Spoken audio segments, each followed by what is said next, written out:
Humanap ka raw ng taong hindi mapapagod na mahalin ka. Pero sandali ay mali pala, wala palang taong hindi napapagod kailanman. Lahat tayo'y may hangganan,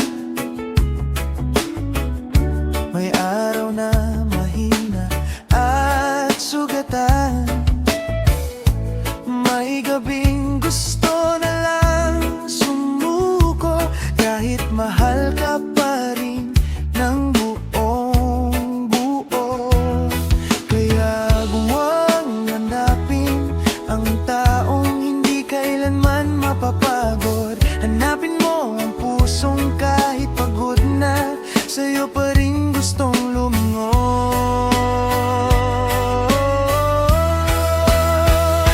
Hanapin mo ang taong nananatili kahit minsan ay ubos na ang sarili. Ang taong laging may dahilan para bukas ikaw pa rin ang piliin.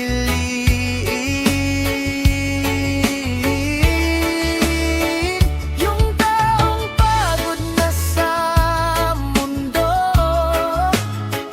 pero sa piling mo'y payapa ang puso. At sa dami ng kaniyang pinagdaanan, ikaw pa rin ang kaniyang pahinga.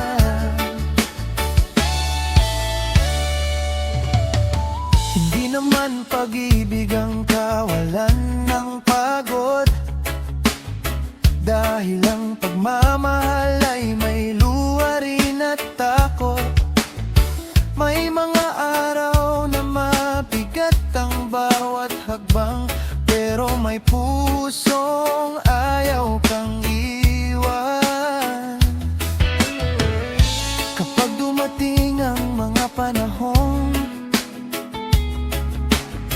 hindi na niya alam kung paano lalaban, hindi siya aalis ng basta-basta. Hahanap siya ng dahilan para manatili pa.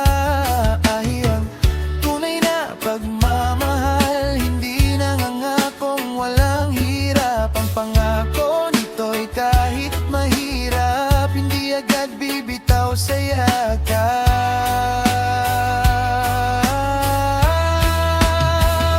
Hanapin mo ang taong nananatili kahit minsan ay ubos na ang sarili. Ang taong laging may dahilan para bukas ikaw pa rin ang piliin. Yung taong pagod na sa mundo, pero sa piling mo'y payapa ang puso. At sa dami ng kaniyang pinagdaanan, ikaw pa rin ang kaniyang pahinga. At kung isang araw makita mong tahimik lang siya sa iyong tabi, huwag mong isipin na wala na siyang nararamdaman.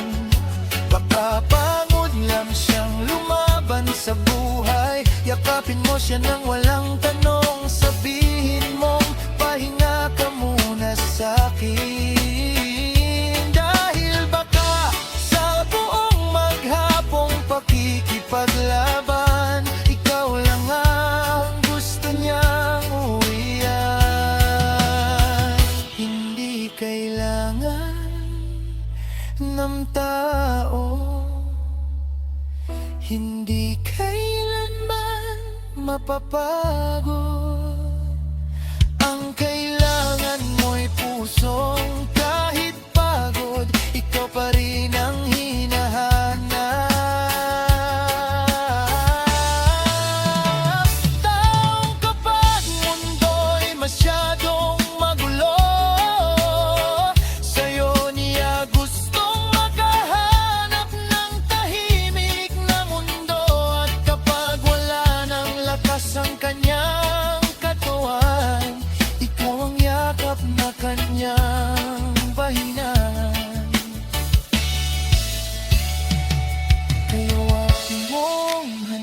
iibig ang taong hindi mapapagod na mahalin ka.